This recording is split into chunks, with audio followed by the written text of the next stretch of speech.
प्रधानमंत्री नरेंद्र मोदी ने लगातार दूसरे दिन मध्य प्रदेश के मुरैना से कांग्रेस पर कड़ा प्रहार किया। पीएम ने मुस्लिम आरक्षण और संपत्ति के बंटवारे के मुद्दे पर कांग्रेस को आड़े हाथों लिया। पीएम ने आरोप लगाया कि कांग्रेस दलितों, पिछड़ों और आदिवासियों का हक छीनने का षड्यंत्र कर रही है।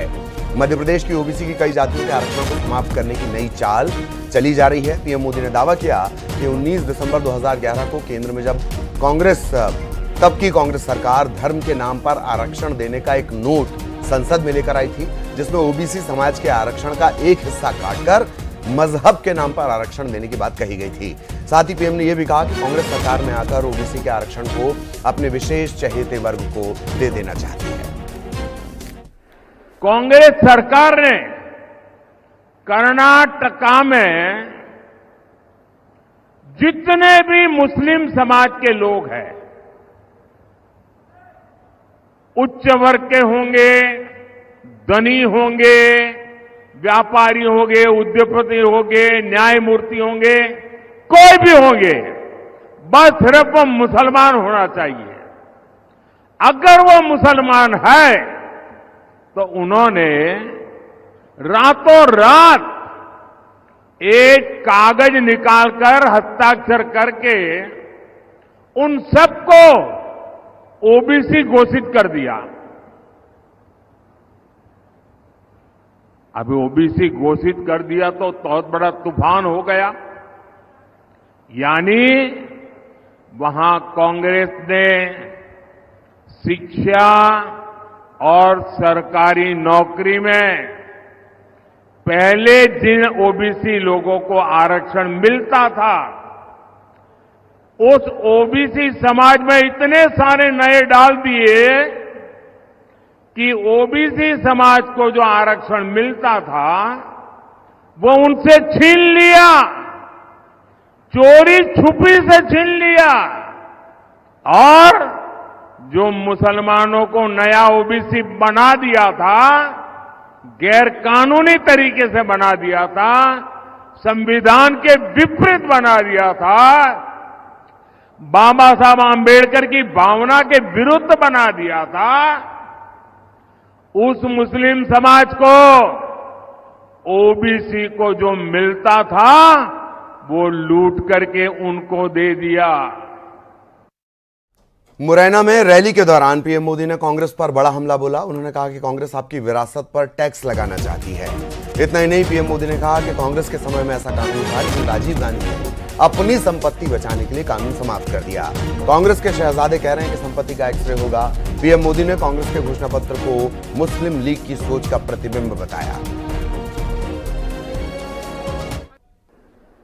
बहन इंदिरा जी नहीं रही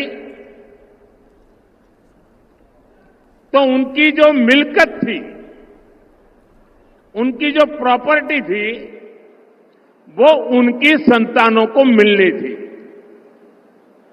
लेकिन पहले ऐसा कानून था कि उनको मिलने से पहले एक हिस्सा सरकार ले लेती थी। कांग्रेस ने पहले ऐसा कानून बनाया था।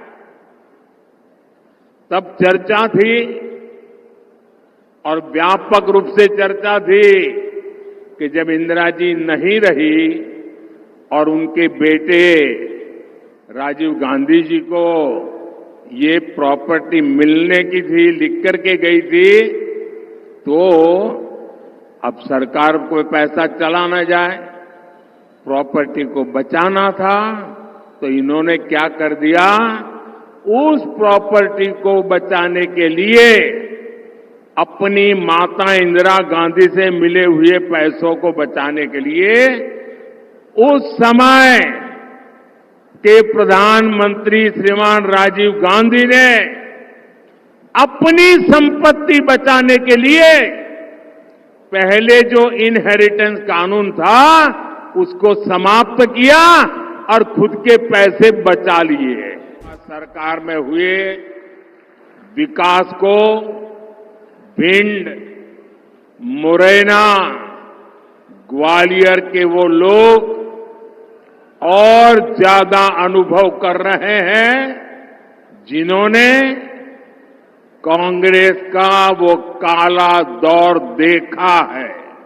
4 जून के बाद हमारे तेज तर्रार मुख्यमंत्री मोहन यादव जी के नेतृत्व में मध्य प्रदेश का विकास और स्पीड पकड़ने जा रहा है।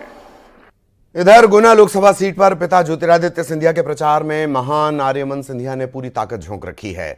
शिवपुरी में वो बैलगाड़ी पर सवार होकर प्रचार अभियान पर निकले। इस दौरान समर्थकों ने जेसीबी से फूलों की बारिश कर उनका स्वागत किया।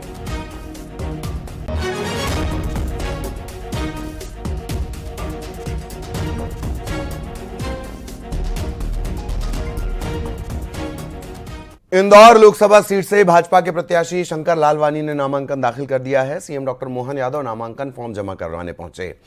सीएम के साथ मंत्री कैलाश विजयवर्गीय, जिला अध्यक्ष चिंटू वर्मा, राज्यसभा सांसद सुमेर सिंह सोलंकी मौजूद रहे।